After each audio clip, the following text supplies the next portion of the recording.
কনকনে শীত, হালকা হালকা কিছু বৃষ্টি পড়ে। মদিনার মানুষ ঘুমায় পড়েছে, আশপাশের মানুষজন ঘুমায় পড়েছে। ঠান্ডা রাত, ঘুম বড় মজার। আবার একটু একটু বৃষ্টি, সবার চোখে ঘুম। পাক পাকালি মানব দানব সবাই ঘুমায় আছে, ঘুম নাই শুধু একজনের চোখে। তিনি আর কেউ নন, তিনি অর্ধ পৃথিবীর বাদশা ওমর। বের হয়ে গেলেন রাতের অন্ধকারে বের হয়ে গেলেন মানুষের হালত জানার জন্য। মদিনার শহর থেকে বের হইয়া পাশের একটা এলাকার ভিতরে দিয়ে হযরত ওমর ডাক যাইতে লাগলেন।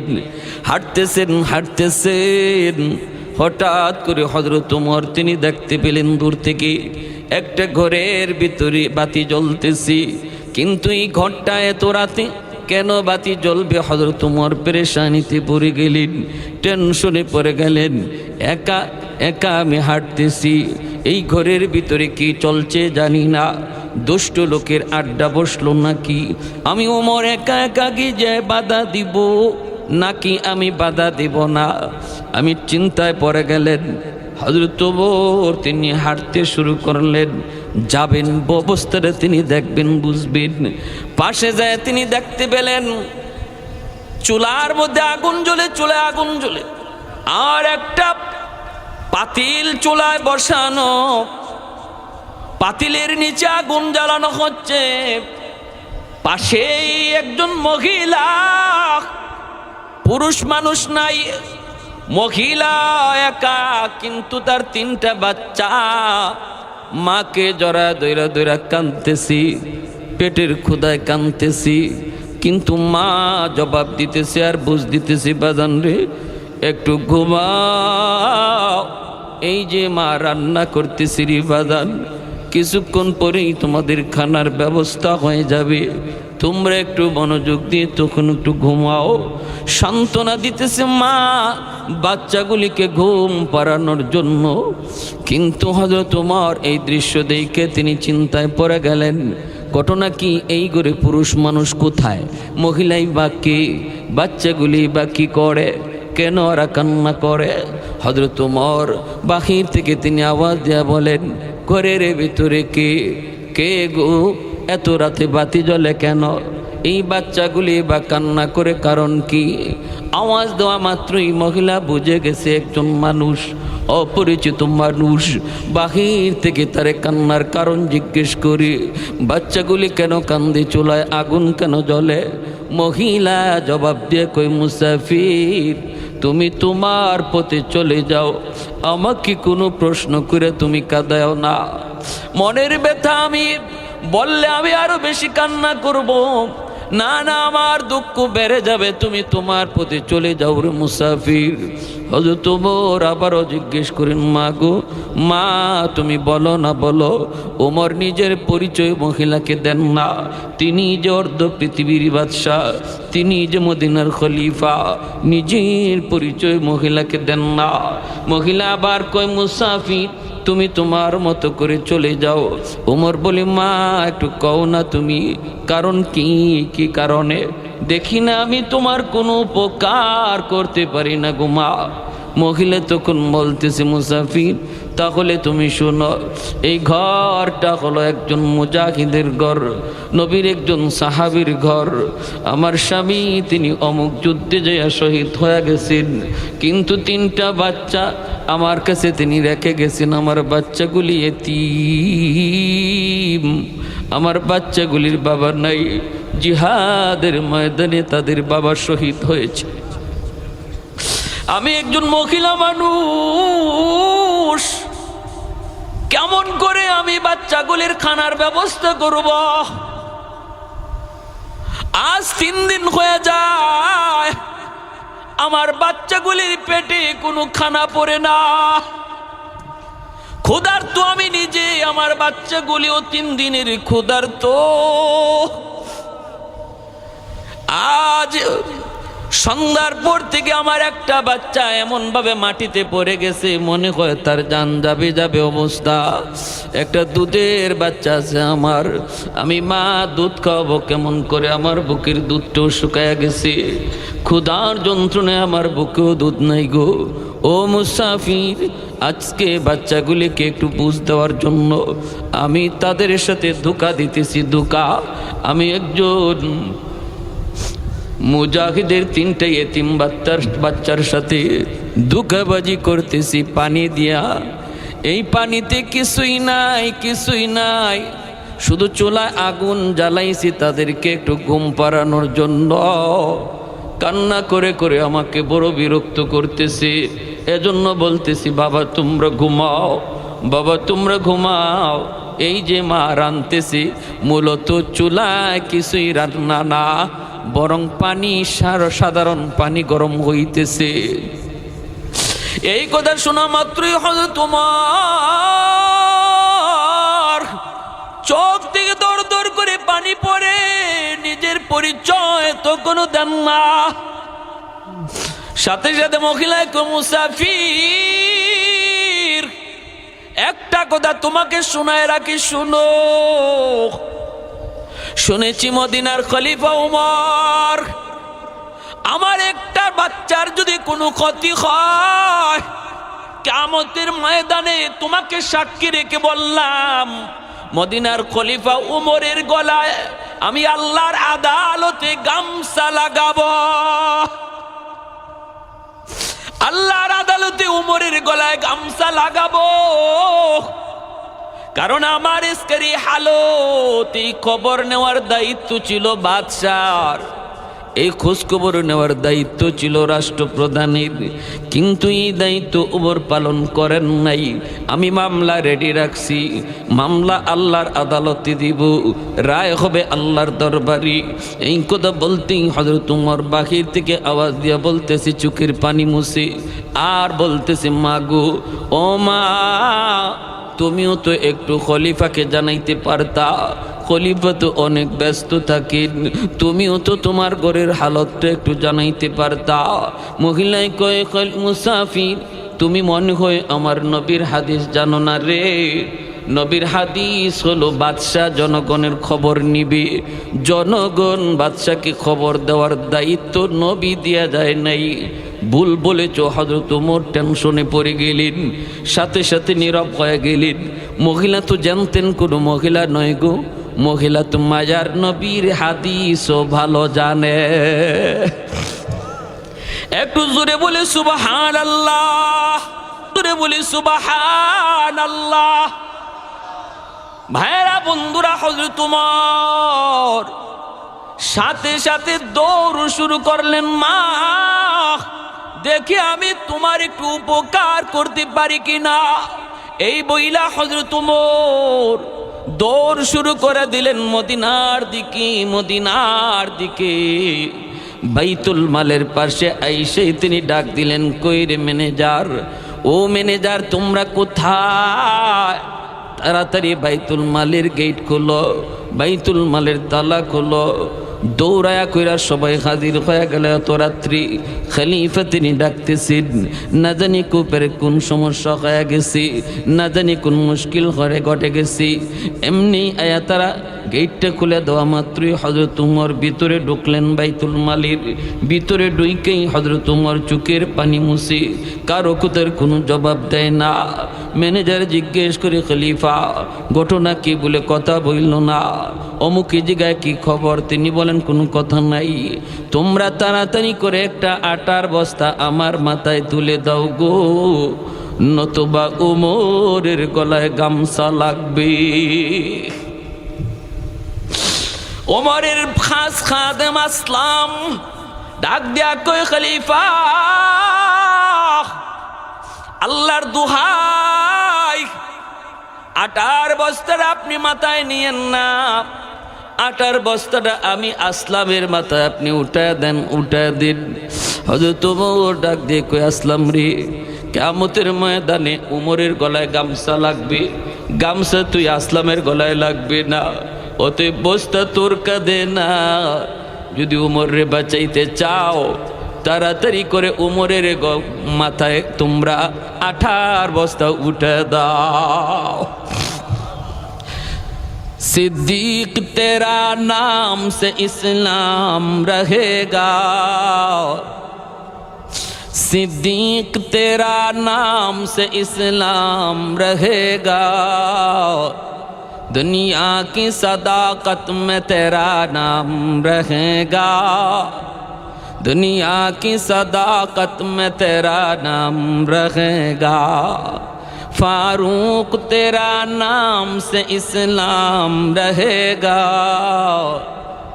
दुनिया की अदालत में तेरा नाम रहेगा, दुनिया की अदालत में तेरा नाम रहेगा, उस्मान तेरा नाम से इस्लाम रहेगा, दुनिया की सखावत में तेरा नाम रहेगा, हैदर तेरा नाम से इस्लाम रहेगा, दुनिया की शजाअत में तेरा नाम रहेगा, मुआविया तेरा नाम से इस्लाम रहेगा, दुनिया की सियासत में तेरा नाम रहेगा, दुनिया की सियासत में तेरा नाम रहेगा। मोहब्बतेर साथे सबाई बोली अल्लाहु अकबर, আর একটু জোরে বলি আল্লাহু আকবার। এ আসলাম, তাড়াতাড়ি করে তুই একটু গোশতের ব্যবস্থা কর, বাসায় যা। আমি ওমরকে তুই তাড়াতাড়ি বিদায় দে। যদি ওমরকে বাঁচাইতে চাও, ওমরের পিছনে পিছনে গোশতে লইয়া তুমি দৌড়াও। কোথায় আসবো খলিফা, কোথায়? মদিনার পাশে একটা গ্রাম, রাস্তার কিনারে একটা ঘর, ভাঙ্গা চোরা ঘর, ঘরের ভিতরে 3টা এতিম বাচ্চা, একজন মহিলা, শহীদের 3টা এতিম বাচ্চা রয়েছে। রে আসলাম, দৌড়ায় তুই পিছনে পিছনে আয়, নগদ যা কোনো গোশত পাও কিনা দেখো। ওমরের ঘরে গোশত তরকারি আছে কিনা যায় খুঁজো। আসলাম পিছনে পিছনে গোশতের তরকারি নিয়ে দৌড়ায়। আর হযরত ওমর অর্ধ পৃথিবীর বাদশাহ, যার আঙ্গুলের ইশারায় অর্ধ জাহান চলে, যিনি চালায় মদিনার মসজিদে বসে, কখনো কখনো মদিনার কোনো গাছের নিচে বসে যিনি অর্ধ পৃথিবী চালায়। ভাইয়েরা বন্ধুরা, তিনি মাথার মধ্যে আটার বস্তা নিয়ে দৌড়ান। পেছনে আসলাম, দরজার পাশে যাই তিনি ডাক দেয়, মা, ও মা, দরজা খুলো। বাইরে এত বড় ঘটনা শুনাইতেছি, কার কই যিনি আর অর্ধ পৃথিবীর বাদশা। এত নরম দিল কেমনে হলো, এত সুন্দর আখলাক কেমনে হলো, কেমনে হলো? কয় কেমনে হলো, এমনে হয়েছে। কোরআনের সাথে আসার আগে, নবীর সোহবতে আসার আগে যাকে কেউ চিনত না, তিনি নবীর সোহবতে আইসা কোরআনের প্রতিষ্ঠানে পইরা তিনি হয়ে গেলেন একজন মানব, শুধু নন, মহামানব হয়ে গেলেন। জোরে কন্যা সুবহানাল্লাহ। কারণ এই কোরআনের প্রতিষ্ঠানে লেনিনের আদর্শ শেখানো হয় না, কালমার্সের আদর্শ শেখানো হয় না, মাও সেতুংয়ের আদর্শ শেখানো হয় না, কোনো নেতা নেত্রীর আদর্শ মাদ্রাসায় পড়ানো হয় না। মাদ্রাসায় যদি পড়ানো হয়, বিশ্ব নবীর শ্রেষ্ঠ আদর্শ পড়ানো হয়, যেই আদর্শ একজন বাদশাকে অসাধারণ মানুষ বানায় দেয়। দরজার পাশে যা ডাক দিলেন, মা, দরজাটা খুলো, আমি মুসাফির, কিছু খানার ব্যবস্থা করেছি। হযরত ওমর পর্দার আড়াল থেকে তিনি একটু তাদেরকে খানার ব্যবস্থাটা দিয়ে দিলেন। চুলায় তিনি আগুন ধরানোর জন্য আপ্রাণ চেষ্টা করতেছেন। মাটির চুলায় ওমর তিনি আগুন জ্বালাবেন, সহজে তো আগুন ধরে না। ধোঁয়া আর ধোঁয়া, ওমরের নাক মুখ চোখ লাল করে দিতেছি, কষ্ট আর কষ্ট, চোখ দিয়া পানি পড়তেছে তোমার যন্ত্রণায়। তখনও ওমর কান্দের কইরে, দুনিয়ার ধোঁয়া, এই দুনিয়ার ধোঁয়ার চেয়ে উমর জাহান্নামের আগুনের কষ্ট অনেক বেশি। ও উমর, জাহান্নামের ধোঁয়া আর আযাব আর কষ্ট থেকে যদি বাঁচতে চাও, এই দুনিয়ার এই ধোঁয়ার কষ্ট কোনো কষ্ট নয়। সুবহানাল্লাহ। এইভাবে তিনি কষ্ট করে করে চলে আগুন ধরায়া আসলামের আনা রেডিমেড গোশত আর রুটিটা পাশে দিয়া হযরত ওমর তিনি চলে যাবেন আর বলতেছেন, মা গো, এখানে কিছু গোশত আছে আর রুটি আছে গুম্মা, বাচ্চাগুলিরে তুমি আপাতত এখনই খাওয়াও, আর আটা আমি রেখে দিয়েছি বস্তার ভিতরে, প্রয়োজনে তুমি বস্তা থেকে আটা নিয়ে পরবর্তীতে রান্না করো, এখন নগদ বাচ্চাগুলিরে কিছু তুমি খাওয়াও। এই বইলা হযরত ওমর দরজার বাহিরে যায় তিনি দাঁড়ায় রইলেন। মহিলা বাচ্চাগুলির নিয়ে খানার ব্যবস্থা করতেছে। 3টা বাচ্চা যেন আসমানের চাঁদ হাতে পেয়েছে। খুশিতে বাচ্চাগুলি মাকে চুমু খায়, আর বাচ্চাগুলি কয়, মা, মুসাফির মনে হয় কোনো মানুষ নন, ইনি মনে হয় আল্লাহর পাঠানো ফেরেশতা। মাও কান্দে, বাচ্চাগুলি হাসে। মা কই, বাজান, মনে হয় তোমাদের কষ্ট আর তোমাদের চিৎকার আর তোমাদের কান্না আল্লাহর দরবারে কবুল হয়ে গেছে রে বাজান, আল্লাহ মনে হয় কোনো ফেরেশতা পাঠাইছে। এই বইলা বাচ্চাগুলির মা খাওয়াইতেছে। হযরত ওমর দরজার বাহিরে তিনি দাঁড়ায় দাঁড়ায় চোখের পানি মুছতেছেন। আসলাম ডাক দিয়ে কয়, খলিফাতুল মুসলিমিন, আমিরুল মুমিনিন, এই যে ফজরের টাইম হয়ে যাইতেছে গো, একটু পরেই ফজরের আজান হয়ে যাবে, মসজিদে নববীতে ফজরের জামাত হবে, আর ওই জামাতের ইমাম হলেন আপনি। যদি এখনই আমরা মদিনার উদ্দেশ্যে রওনা না দেই, তাহলে মদিনার মসজিদে আপনার নামাজ পড়ানো সম্ভব না। এ ভাই, অর্ধ পৃথিবীর বাদশাহ তিনি মসজিদের ইমাম। জোরে কোন সুবহানাল্লাহ। আজকে ইমামতির পোস্টারে সাধারণ পোস্ট মনে করা হয়, মাদ্রাসার উস্তাদকে সাধারণ উস্তাদ মনে করা হয়, মসজিদের ইমাম সাহেবকে যা তা ব্যবহার করা হয়। না না, ইমামতি সাধারণ কোনো দায়িত্ব ছিল না রে ভাই, আমরা সাধারণ দায়িত্ব বানায় ফেলেছি। মূলত ইমামতি করত যিনি বাদশাহ, তার দায়িত্ব। ইমাম হলো এলাকার বাদশাহ, ইমাম হলো এলাকার বাদশাহ। ঠিক কিনা জোরে কর। কার সাথে কি করি, কার সাথে কি আচরণ করি, একটু খেয়াল রাখা দরকার। ইমাম মানেই নেতা, ইমাম মানেই নেতা। মসজিদে কথা চলবে, মসজিদে সিদ্ধান্ত চলবে কমিটির না, মসজিদের সর্বশেষ সিদ্ধান্ত, ফাইনাল সিদ্ধান্ত হবে ইমামের সিদ্ধান্ত। ঠিক কিনা জোরে বলেন। চেঞ্জ করতে হবে আমাদের মানসিকতা, আমাদের মানসিকতা চেঞ্জ করতে হবে। ইমাম আমাদের অধীনে কোনো চাকর না, চাকুরি করে বিষয়টা এমন না। ইমাম এমন একটা দায়িত্ব পালন করে যে দায়িত্বটা পালন করার কথা বাদশার, প্রেসিডেন্টের। 1 মিনিট 2 মিনিট লেট হয়ে গেলে ইমামের উপরে আমরা গরম। মসজিদে ঘড়ির দিকে তাকাই, এখনো মদিনার শরীফে এই রুসুম চালু আছে, আজানের টাইম দেওয়া আছে, আজান কয়টায় হবে, কিন্তু জামাত কয়টায় দাঁড়াবে এখনো পর্যন্ত নবীর দেশে টাইম উল্লেখ নাই। কি খবর আপনারা জানেন না? জোহরের আজান হবে কয়টায়? 12:30টায়, এটা টাইম লেখা। বলে আপনি যদি জিজ্ঞেস করেন একজন রে, ভাই আজান তো জানলাম 12টায়, 12:30টায়, নামাজ কয়টায়? সবাই বলবে জানি না, জানি না, জানি না। বলে তাহলে কখন? ইমাম সাহেব আসবে যখন তখন। আল্লাহু আকবার, জোরে কর। তারা এখনো নেতা হিসাবেই মানে, নেতা হিসাবেই মানে। এটা ছিল আমার নবীর যুগের ইতিহাস। খাদেম আসলাম ডাক দেয়া কই, আমিরুল মুমিনিন, ফজরের আজানের টাইম হয়ে গেল, কাছাকাছি হয়ে গেল, আপনি বুঝি মদিনায় যাবেন না? মদিনায় মানুষজন মসজিদে নববীতে আপনার ইমামতির অপেক্ষা করবি। এই কথা বলতে হযরত ওমর বলতেছে, আসলাম রে, একটু থাম, আমি জানি টাইম হয়ে গেছি, কিন্তু আমার কেন দাঁড়ায় থাকতে মন চাইতেছে জানুনি? এই জায়গাটায় দাঁড়ায় দাঁড়ায় আমি তিনজন এতিমের কান্না শুনেছিলাম। এখন আমার মন বলে উমর, এখানে দাঁড়ায় তুমি কান্না শুনছো বাচ্চাগুলির, এখন এখানেই দাঁড়ায় তুমি বাচ্চাগুলির একটু হাসি আনন্দ শুনে যাও, একটু হাসি আনন্দ শুনে যাও। আসলাম তো একটু আমাকে সময় দেয় না, একটু সময় দে, আমি এতিম বাচ্চাগুলির একটু হাসি আনন্দ শুনি।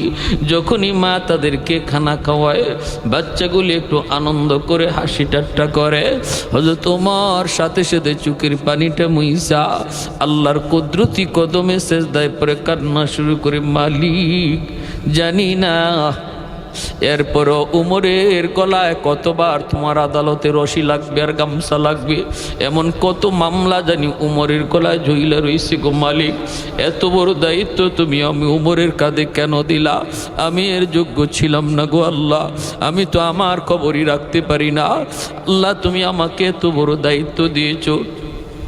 চোখের পানিটা মুইসা খলিফাতুল মুসলিমিন তিনি চলতে শুরু করলেন মদিনার দিকে। আসলামকে নিয়ে মসজিদে নববীতে হাজির। আজান হয়ে গেল, মসজিদে নববীর ইমাম হলেন খলিফাতুল মুসলিমিন। ফজরের নামাজ পড়ানোর পর তিনি ডাক দেয়া বলতেছি, মুসল্লি ভাইরা তোমরা যে যেথায় আসো জায়গায় বসা থাকো রে। এখন তোমাদের সামনে একটা জঘন্যতম অপরাধীর বিচার হবে, তোমাদের সামনে বিচারটা হবে, তোমরা জায়গায় বসা থাকো। সবাই যার যার জায়গায় সালাম ফিরানোর পর যার যার জায়গায় বসা থাকলো। মিম্বরে বসে গেলেন অর্ধ পৃথিবীর বাদশাহ। তিনি মিম্বরে বসে তিনি বলেন, তোমরা জায়গায় বসে থাকো, কুখ্যাত একজন আসামির বিচার হবে। সবাই মনে মনে ভাবতেছে, রাতের অন্ধকারে খলিফা ছদ্মবেশে জনগণের হালত দেখতে বের হয়। কোথায় জানি আজকে কি দেখতে পেয়েছে রে, কার উপরে কান জানি আজকে কি বিচার হয়। সবাই যার যার জায়গায় বসা রয়েছে। ওই অবস্থায় হযরত ওমর পুলিশকে আদেশ দিলেন, যাও দ্রুত বেগে তোমরা চলে যাও মদিনার পাশের ওই এলাকা, ওই এলাকায় গেলে পরে তোমরা ঢুকতে দেখবা রাস্তার পাশে একটা ঘর, ভাঙ্গাচোরা ঘর। এই ঘরে যায় দেখবা তিনটে এতিম বাচ্চার এক তাদের মা বাবা নাই, বাবা জিহাদের ময়দানে শহীদ হয়েছে। এই মহিলা সহ তিনটা বাচ্চারে তোমরা ধরে নিয়ে আসো, আমার আদালতে আজকে তোমাদের সামনে বিচার হবে। সাহাবায়ে কেরাম মনে মনে ভাবতেছেন, না জানি কোন অন্যায় মহিলা করেছে, আল্লাহ জানে রে, আল্লাহ জানে মহিলা কি অপরাধ করেছে, আজকে কি জানি বিচার হয়। পুলিশ চলে গেল। হযরত ওমর বলেন, শুনো, যদি আসতে না চায় জোর করে নিয়ে আসবা, আল্লাহু আকবার, জোর করে নিয়ে আসবার বলবা উমরের আদালতে বিচার। সবাই কাঁপতেছি, না জানি আজকে মহিলার কি বিচার হয়, না জানি উমরের আদালতে কি বিচার জানি হয়। ভাইরা বন্ধুরা চলতেছেন চলতেছেন চলতেছেন, যাইতে যাইতে ভাইরা বন্ধুরা কোতোয়ালি থানার পুলিশেরা ওই দরজার সামনে যায় ডাক দিল, মা। বলে কে? বলে আমরা মদিনার পুলিশ। পুলিশ বলা মাত্রই বাচ্চাগুলি কাইপে উঠল, ছোট বাচ্চা। পুলিশ বলা মাত্রই মাকে তিনটা বাচ্চা যায় জড়ায় ধরল। মা গো, দরজার সামনে মদিনার পুলিশ, ঘটনা কি? মাও চমকে উঠলো। মায় কই, বাবা আমিও তো বুঝি না, পুলিশ আমাদের দরজার সামনে, ঘটনা কি? মহিলা আওয়াজ দেয়া কয়, কি জন্য, কারণ কি, ঘটনা কি, সমস্যা কি?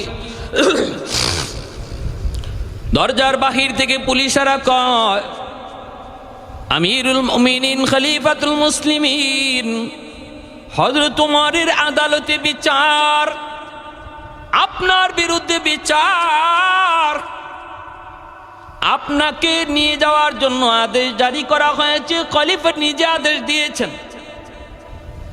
এই কথা বলা মাত্রই মহিলার যেন আসমান ভেঙে মাথায় পড়ল। বাচ্চাগুলি মাকে জড়ায় ধরে কান্না করে, কারণ হযরত ওমরের নাম শুনলে পরে তখন মানুষ ভয় পাইত। অনেক বাচ্চাগুলি ঘুমায় না, ওমরের নাম বইলা ঘুম পাড়ানো হতো। আমরা যেমন বলি বাঘ আইতেছে তাড়াতাড়ি ঘুমা, কিন্তু মদিনার বাচ্চাগুলির যদি বলা হতো হযরত ওমর আসতেছে তাড়াতাড়ি ঘুমাও, সাথে সাথে বাচ্চাগুলি ঘুমায় পড়তো। সেই ওমরের আদেশ জারি করেছে আজকে নিয়ে যাওয়ার জন্য। ওমরের নাম শুনলে পরে শুধু মানুষ নয় রে যুবক, শয়তান পর্যন্ত অন্য রাস্তায় ভাগত। এক লোক মদের এইরকম ভাবে একটা হাড়ি লইয়া, মদের হাড়ি লইয়া যাইতেছি, কলস ভরা মদ লইয়া বাজারে বিক্রি করতে যাবে, আর মনে মনে কয় আল্লাহ আমাকে সবার সামনে তুমি ফালাইলো, উমরের সামনে ফালাইও না। রাস্তার কিনারা দিয়ে দিয়ে সে বাজারে যাইতেছি, হঠাৎ করে দেখে উমর ওই দিক থেকে আসতেছেন, ওই দিক থেকে আসতেছেন, আর উমরের হাতের তলোয়ার সব সময় খোলা থাকতো, খাপের ভিতরে ঢুকাবে আবার বের করবে, এতটুকু টাইম হযরত ওমরের ছিল না। হযরত ওমর আসতেছেন, লোকটা যাইতেছে, মনে মনে কই মালিক আমি তোমার কাছে আবদার করেছিলাম ওমরের সামনে ফালায়ও না, ফালায়ও না, কিন্তু এখন তো যে কি যেখানে বাঘের ভয় সেখানেই রাত হয়। যার ভয়ে আমি যাইতেছি সেই তো সামনে। মনে করছে ওমর হয়তো আমাকে দেখেন নাই, রাস্তার কিনারা দিয়ে চলে যাব, কোন রকম পাশ কাটায় চলে যাব, দেখে কোন রকম যেতে পারি কিনা। আর বলতেছে আল্লাহ আমাকে আজকের মতো বাঁচাও, আল্লাহ তুমি আমাকে ওমরের হাত থেকে বাঁচাও। কিনারা দিয়ে যাওয়ার চেষ্টা করে, কিন্তু না না, যেই মাত্র সমানে সমানে হয়ে গেল, হযরত ওমর রাস্তার ওই পাশ থেকে ডাক দিয়ে বসছে, ও মিয়া দাঁড়াও, কলসে কি বলুন তো? কলিজায় আর পানি আসেনি? জোরে কোন পানি আসেনি? আবার তলোয়ার হাতের মধ্যে চিক চিক চিক চিক করতেছে, কারণ ওমর তলোয়ার চালাইতে বেশি দেরি করেন। এজন্য ইবলিসে কয় আল্লাহ উমর যে ভাই আয়, তুমি আমার এই ভাই নিও না। নবী কয় সবার সাথেই শয়তান আছে, একজন করে ফেরেশতা, একজন করে শয়তান, সবার সাথেই আছে। ফেরেশতায় তারে দিয়া ভালো কাজ করাইতে চায়, আর শয়তানে খারাপ কাজ করাইতে চায়। এজন্যই আমাদের কখনো কখনো ভালো কাজ করতে মন চায়, কখনো ওয়াজে আসতে মন চায়, আবার যাত্রার গানের আয়োজন পাইলে এই গানও যাইতে মন চায়। এমন আসেনি না নাই? কারণ দুইজনে দুই দিক থেকে ঠেলে, শয়তানে ঠেলে যাত্রায় চল, আর ফেরেশতায় কয় ওয়াজে চল। এই অবস্থায় ঠেলা ঠেলির ভিতরে যে মানুষটা শয়তানের কথারে প্রাধান্য না দিয়া ফেরেশতার মতকে প্রাধান্য দেয়, আল্লাহ বলে কাদ আফলাহা মান যাক্কাহা, তুমি সফল মুমিন। যেরকম সুবহানাল্লাহ, তোমার আত্মাই পবিত্র, তুমি সফল। সবার সাথেই শয়তান আছে, কিন্তু আমার উমরের সাথে নাই। যেরকম সুবহানাল্লাহ। সাহাবায়ে কেরাম বলে ইয়া রাসূলুল্লাহ আপনার সাথেও আছে? নবী কয় আমার সাথেও শয়তান আছে, তবে আমার শয়তান কালেমা পড়ে মুসলমান হয়ে গেছে।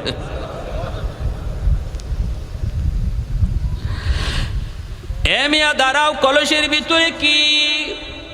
লোকটা ভয়ে ভয়ে কয় হুজুর কলসের ভিতরে দুধ। কলসের ভিতরে দুধ যদি কয় মদ, তাহলেই তো সাথে সাথে এখন কল্লা যাবে। বাঁচার জন্য বলতেছে কলসের ভিতরে দুধ। হযরত ওমর তিনি এইবার চলে যাওয়ার কথা বিশ্বাস কইরা, লোকটাও মনে করেছে ওমর হয়তো বলবে ঠিক আছে বাজারে চলে যাও, ঠিক আছে যাও, কিন্তু না, হযরত ওমর কয় দুধ না, অন্য কিছু, ঢাকনা সরাও আমি দেখব। লোকটা এবার ঢাকনা সরাবে কেমন করে? হাতে কাঁপে, বডি কাঁপে, পুরা বডি কাঁপতেছে, চোখ থেকে পানি পড়তেছে, মাথা ঝুঁকায়া গেছে, আর বলতেছে মালিক, ও মালিক, জীবনের জন্য তওবা করলাম, আর জীবনে মদের ব্যবসা করব না, আর মদের দ্বারে কাছে যাব না। আজকের মতো তুমি আমাকে ওমরের হাত থেকে বাঁচাও, কাটি দিলে তওবা করলাম। আল্লাহ তওবাকারীর তওবা আল্লাহ কবুল করেনি না করে না? আরো জোরে বলেন, করেনি না করে না? ইন্নাল্লাহা ইউহিব্বুত তাওয়াবিন ওয়া ইউহিব্বুল মুতাতাক্কিরিন। আল্লাহ কয় তওবাকারীকে আমি ভালোবাসি, এই কথা আল্লাহ আগে আনছে। এরপরে কই যারা গুনাহ করে না, তওবাও লাগে না, এদেরকেও আমি আল্লাহ ভালোবাসি। কিন্তু গুনাহ করে যারা তওবা করে তাদের ভালোবাসার কথা আল্লাহ আগে আনছেন। যেরকম সুবহানাল্লাহ। মুতাতাখিরিনের কথা আল্লাহ পরে নিছেন, তাওয়াবিনের কথা আগে আনছেন। এজন্য আল্লাহ পাক রব্বুল আলামিনের কাছে তওবাকারীরা এত পছন্দের। এই তওবাটা আল্লাহ কবুল করে নিছে লোকটার। যেই মাত্র ঢাকনাটা সরায় আর মনে মনে প্রস্তুত, এখনই আমার কল্লাটা ওমরের তলোয়ারের দ্বারা আলাদা হবে। কারণ আমি যতই বলেছি দুধ, আসলে আমি তো জানি এর ভিতরে মদ। কিন্তু ঢাকনা সরায় যখন তাকায় দেখে আল্লাহু আকবার, কলস ভরা মদ আল্লাহ দুধ বানায় দিছে। প্রশংসা কার হবে? একটু জোরে বলেন কার? আলহামদুলিমান কাদ্দারা খাইরান ওয়া কাবালা, আলহামদুলিমান কাদ্দারা খাইরান ওয়া কাবালা, ওয়া শুকরু লিমান সাওয়ারা হুসনান ওয়া জামালা, ফরদুন সামাদুন আন সিফাতিন খালকি বারিউন, রব্বুন আযালিয়ুন খালাকাল খালকা কামালা, লা জিদ্দা ওয়ালা নিদ্দা ওয়ালা হাদ্দা লিমাওলা, আল আনা কামা কানা ওয়ালাম ইয়ালকা যাওয়ালা, আল আনা কামা কানা ওয়ালাম ইয়ালকা যাওয়ালা।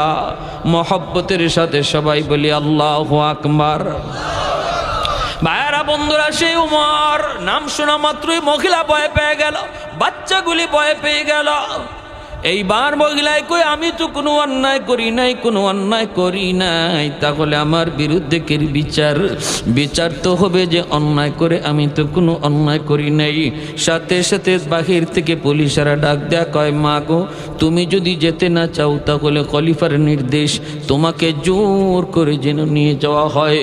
এইবার তো মহিলা কলিজা আরো কেঁপে উঠল। ঘটনা কি না জানি, আমি কোন অন্যায় করেছি। বুঝেছি, গত রাতের মুসাফির, আমি যে বলেছিলাম ওমরের গলায় গামছা লাগাইয়া বানব, এই কথাটা মনে হয় মুসাফির যায়া কইয়া দিছে। মনে হয় মুসাফির আমার উপকারও করেছে, কথাটা মনে হয় খলিফার কাছে যায় মুসাফির বইলা দিছে রে, এজন্য আমার উপর এতটা খেপছে। ঠিক আছে, আমিও চললাম, প্রয়োজনে কল্লা দিব, মাথা দিব, ন্যায় কথা বলবো, নবীর হাদিসের কথা ওমরকেও শোনায় আসব। প্রয়োজনে যদি আমার জীবন দিতে হয় আমি দিব। আমি তো কোনো অন্যায় কথা বলি নাই, আমি তো কোনো মিথ্যা কথা বলি নাই, আমি মায়ার নবীর হাদিসের কথা বলেছি। মহিলা রওনা দিয়া দিল, দুধের বাচ্চাটা মায়ের কোলে, আর দুই দিকে দুইটা বাচ্চা মাকে জড়ায় ধরছে। কবুতরের বাচ্চার মতো বাচ্চাগুলি কাঁপতেছে ডরে। আজকে যদি আমাদের মাও আমাদের কাছ থেকে বিদায় নেয় গো, আমরা কার কাছে থাকবো, কার কাছে ঘুমাবো? বাবা হারাইলাম, এবার যদি মাকেও হারাই কার কাছে যাব? বাচ্চাগুলি মাকে জড়ায় ধরে কাঁদতেছে আর যাইতেছে। মদিনার মসজিদের মুসল্লি যার যার জায়গায় বসা, একটু পরেই কুখ্যাত একজন আসামির বিচার হবে। তাও একজন মহিলা, কি জানি করেছে মহিলা রাতের বেলা। ওমর নিজের চোখে হয়তো দেখছেন, কারণ তিনি তো রাতে ঘুরে ঘুরে বেড়ান। ভাইরা বন্ধুরা, সবাই বসা রয়েছে মিম্বরের ভিতরে। অর্ধ পৃথিবীর বাদশাহ আমিরুল মুমিনিন হযরত ওমর বসা। মহিলাকে নিয়ে মসজিদের গেইটির ভিতরে যায় ঢুকবে। হযরত ওমর দেখা মাত্রই বলতেছে, মুসল্লিয়ানে কেরাম, মাঝখান দিয়ে রাস্তা করে দাও। মহিলা আওয়াজটা শুনে মিম্বরের দিকে তাকায়, তাকায় দেখি ঝাপসা ঝাপসা চেহারাটা চিনা যায়, গত রাতের মুসাফিরের মতোই লাগতেছে। আল্লাহু আকবার। মিম্বরে বসা মানুষটার চেহারা গত রাতের মুসাফিরের মতোই লাগে, আর একটু আগায়, আর একটু আগায়। এইবার মহিলা বুঝে গেছে, কাছাকাছি আইসা নিশ্চিত হয়ে গেল মহিলা হায়রে যিনি খলিফার আসনে বসা, মিম্বরে বসে যিনি আমাকে আদেশের নির্দেশ দিয়েছেন, হায় আল্লাহ আমি তো কি চিনি না, আমি তো না চিনা তারে বকা দিয়া ফেলছি, আমি তো না চিনা তারে কয়া ফেলছিলাম তার গলায় গামছা লাগাবো আল্লাহর আদালতি। হায়রে মুসাফির, তিনি তো আমিরুল মুমিনিন উমর, চেহারায় তো তিনি তো গত রাতের মুসাফির, না জানি আজকে আমার কি বিচার হয়। আমি তো সরাসরি তার এই কথাটা বলে ফেলেছিলাম। মহিলা এবার কাঁপে, বাচ্চাগুলিও কাঁপতেছে, ভয়ে ভয়ে কাঁপতেছে, সামনের দিকে যাইতেছে। হযরত ওমরের কাছাকাছি যাওয়া মাত্রই মহিলা কিছু বলার আগেই হযরত ওমর ডাক দিয়া কই, মুসল্লিয়ানে কেরাম, আজকে তোমরা ভালো করে শুনে রাখো রে, আজ আমি আমার এক বোনকে সামনে এনেছি, যার স্বামী অমুক যুদ্ধে তিনি শহীদ হয়েছেন। এই 3টা বাচ্চা হলো তার এতিম বাচ্চা, দায়িত্ব পড়ছে মায়ের কাঁধে। কিন্তু মা মহিলা মানুষ, কেমন করে বাচ্চাগুলির খাওয়াবে, লালন পালন করবে? আজকে 3 দিন হয়ে যায় তাদের চুলায় আগুন জ্বলে না। আমি উমর বাদশাহ হইয়া খবর নিতে পারলাম না। হায় হায়, তোমরা সবাই উপস্থিত থাকো। হযরত ওমর চোখের পানি মুছে আর বলতেছে, মা গো, এই যে দেখো আমি আগে থেকেই আমার গলায় গামছা লাগাইয়া রাখছি, এই গামছার এক মাথা দিয়ে আমি আমার গলায় বেঁধে নিয়েছি, আরেকটা মাথা মাগো তুমি তোমার হাতে ধরো আর মদিনার অলিগলি দিয়া আমারে ঘুরাও, মদিনার রাস্তাগুলি দিয়ে আমাকে ঘুরাও, তবু আল্লাহর আদালতে আমি ওমরের গলায় গামছা লাগাইও না। দুনিয়ার আদালতে তোমার যা মন চায় আমি ওমরের বিচার করে নাও, কারণ আমি ওমর আল্লাহর আদালতকে বড় ভয় পাই, বড় ভয় পাই। যেদিন একজন বিচারককে ঘুষ দেওয়ার কোনো ক্ষমতা কারো নাই, ফোন করার কোনো ক্ষমতা কারো নাই, দুনিয়ার বিচারককে বিভিন্ন কথা ফোনের মাধ্যমে কওয়া যায়, বিভিন্নভাবে ম্যানেজ করা যায়। আল্লাহর আদালতে যেদিন বিচারক আল্লাহ হবেন, ওই দিন আল্লাহকে ম্যানেজ করার মতো কোনো ক্ষমতা পৃথিবীর কোনো মানুষের নাই। ওমর ডাক দিয়ে কই, মা আমি আমার গলায় গামছাটা বাঁধছি গো মা, তুমি এইবার গামছার আর একটা মাথায় ধরো, ধইরে তুমি মদিনার অলি গলিতে তুমি ঘোরাও, তোমার যা মন চায় তুমি শাস্তি দিয়া নেও, তবু আল্লাহর আদালতে আমি উমরকে দাঁড় করায়ও না। মহিলা এবার চিৎকার দিয়ে আল্লাহর কুদরতি কদমে সাজদায় পড়ে গেছে। মহিলা কান্দে রে কই, আমিরুল মুমিনিন, আমি আপনাকে গত রাতে চিনতে পারি নাই, আমি আপনারে চিনতে পারি নাই। এখন আমার বুঝ হয়েছে, মায়ের নবী বলেছেন আমার পরে যদি কোনো নবী হতো সে হতো আমার উমর। মায়ার নবী কেন এই কথা বলেছিলেন, এই কথার মর্ম আমার এখন বুঝে পড়েছে। খলিফা আমাকে মাফ করে দেন, মাফ করে দেন, আমাকে মাফ করে দেন। ভাইরা বন্ধুরা, মদিনার মানুষ সাক্ষী রয়েছে। ভাইরে, এমন সোনার মানুষগুলি যারা একসময় কেউ চিনত না, যারা ব্যবহার কি জিনিস জানতো না, চরিত্র কি জিনিস বুঝতো না, ওই মানুষগুলি কোরআনের শিক্ষায় শিক্ষিত হইয়া আর আমার মায়ার নবীর আদর্শ গ্রহণ কইরা পৃথিবীর ইতিহাসে সোনার মানুষ হয়েছে।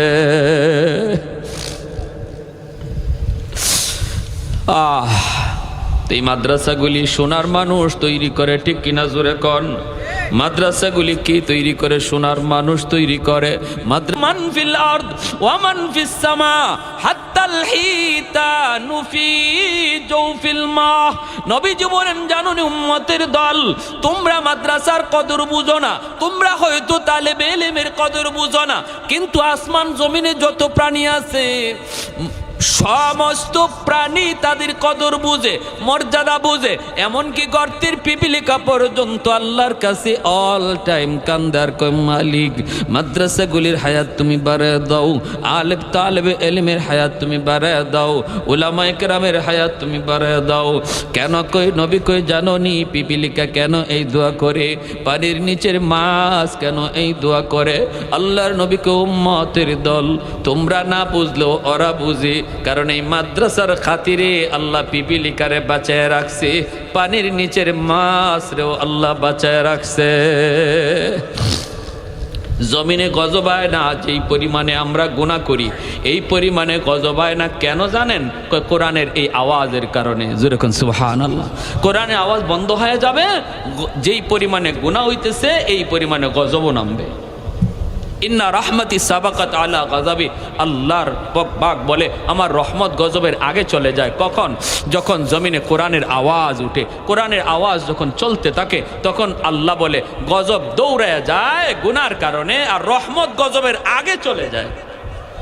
সুবহানাল্লাহি ওয়া বিহামদিহি সুবহানাল্লাহিল আযীম। তাহলে এই মাদ্রাসা টিকায় রাখা দরকার আছে নি না নাই?